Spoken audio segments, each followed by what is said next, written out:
everyone, thank you for stopping by this video. Today's not going to be a witchy related video. I thought I'd do some musings and some thoughts on 2020 and how 2020 has impacted us all, especially with COVID. So yeah, earlier this year New South Wales went into a lockdown, and during this time I found it very hard to keep myself busy. I like going out and about, I like to keep myself fresh and being a part of the world, but yeah, this year has been hard on us all, you know, with simple things like the 1.5 metres staying away, social distancing, staying at home, especially during lockdown, wearing a mask even during these times, just being safe, you know, not going out when there's a lockdown. Apparently now, where I am, in my state, there's been a huge new cluster of cases, which has been very hard on us all, you know. People are wanting to travel during the Christmas period and they can't because of COVID and they're in a lockdown. So I really feel sorry for those people because, you know, they can't visit relatives, they can't go where they want to go. So they've got to stay at home and be in quarantine. Sorry about that. But yeah, it's this whole COVID thing's changed everyone's lives. Some things for the good, some things for the bad. The good thing about COVID that's happened this year is that our neighbourhood has become more supportive of one another. Just coming in, you know, knocking on the door and saying, hey, are you alright? Would you like to come over to my house for a cup of tea and we can talk? Stuff like that, and I think that's been such a rewarding experience for stuff like that to happen, and I'm so proud, I'm so happy that stuff like that's happened in our neighbourhood so far. Yeah,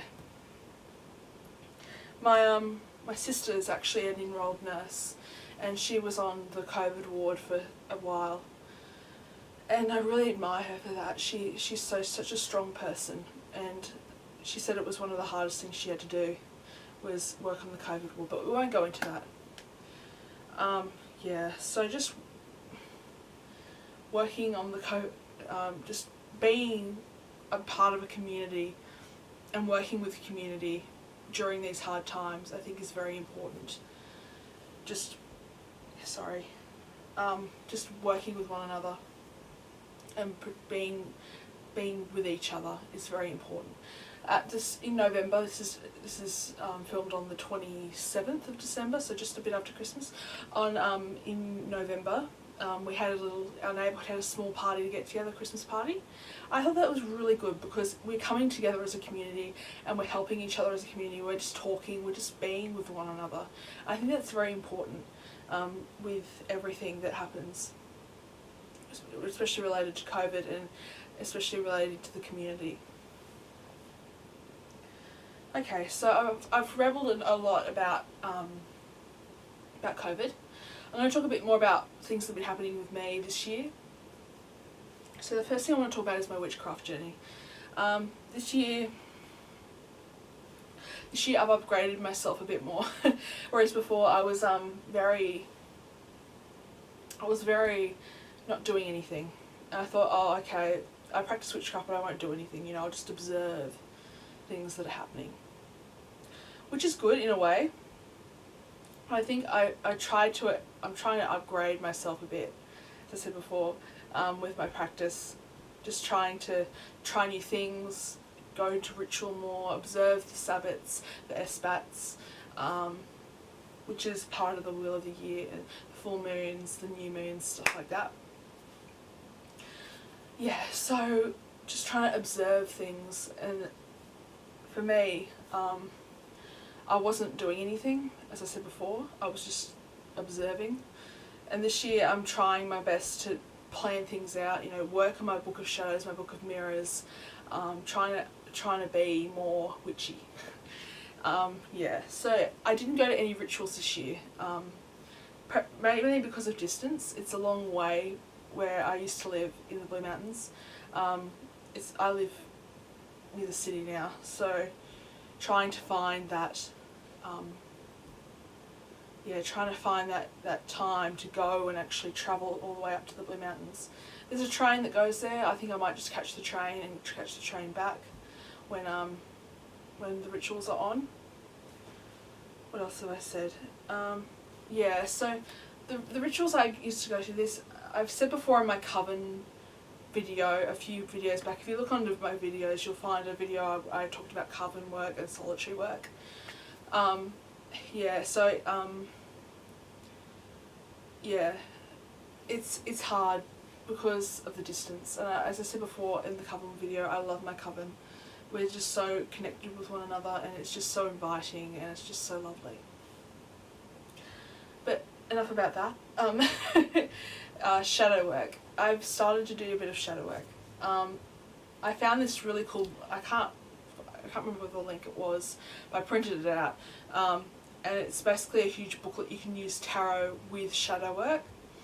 For those who don't know what shadow work is, it's basically working on the darker side of yourself, working with trauma, with personal experience that have affected you.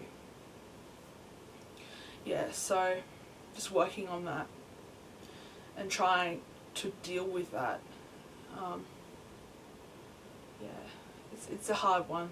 I usually don't try to go into it too much because it affects me, but I think it's a good way to look at things and work with things that have happened to you and try and see them in a more positive light.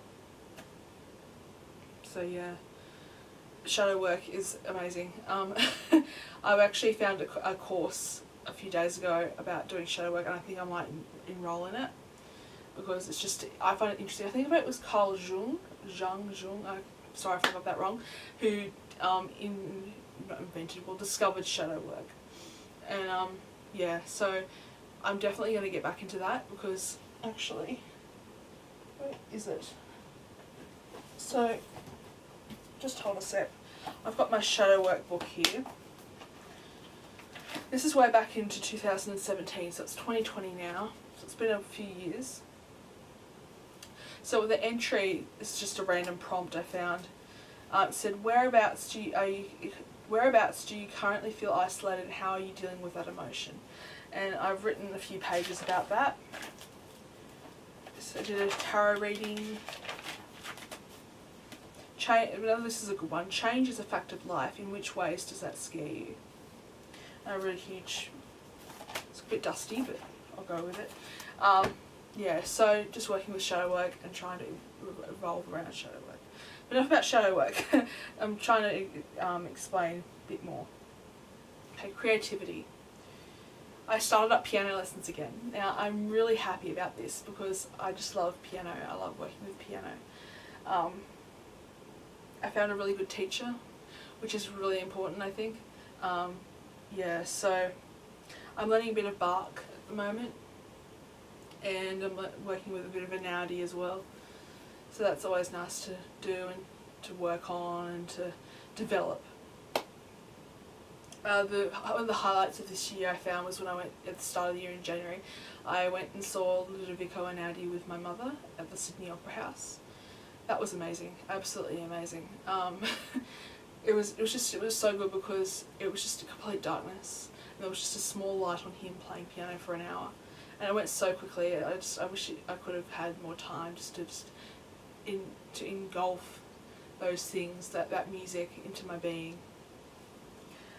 Yeah, so yeah, it was amazing, and I stood up at the end and I almost cried at the end because I thought, this man has written the most beautiful piano music, and I admire him so much for that.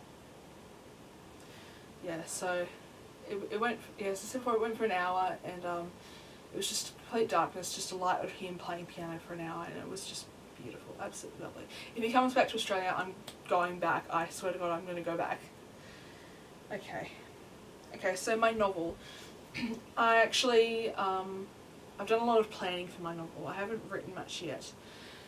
The thing that happened was when I went to see my novel, well, not my novel, when I was writing my novel on Word, I wrote about 6,000 words, and I had to update Word because it had a new update software thing. And when I updated it, my whole story was gone, just like that. It was gone, and I thought, oh my gosh, I nearly cried because it was just so much work went into it. But at the same time, I thought, at the same time, it's good because I can improve my writing. You know, that could just be just a phase part of my writing. Yeah, so I haven't started rewriting it yet. I'm still doing the planning and I'm still researching about my book. For those who want to know what my book is about, it's about witchcraft.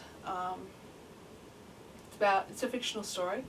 It's about this girl named Evelyn Morse who goes to, who's on a camp with some high school friends, and they go into a castle. I've yet to name the castle, and they discover a coven of witches doing a ritual, and Evelyn Morse actually finds out that she, in a previous life, she was a witch, a high priestess of a coven. About 100 years before that was actually where they actually were. So yeah, it's very in depth. I've got lots of research to do. I do lots of activities like character development, plot, prose, poetry, even about that sort of thing. So yeah, that's that. What else have I said? So hopefully next year, yeah, as I said before, hopefully next year I'll be starting to write my novel. I do want to continue working on my novel. So yeah, that's that. And finally, I want to talk to you guys about YouTube. So starting up this channel has been very beneficial for me. I only have, at this current point, 25 subscribers, which is fine. I'd love to have more, but yeah, so yeah. YouTube is very interesting. I've always loved YouTube.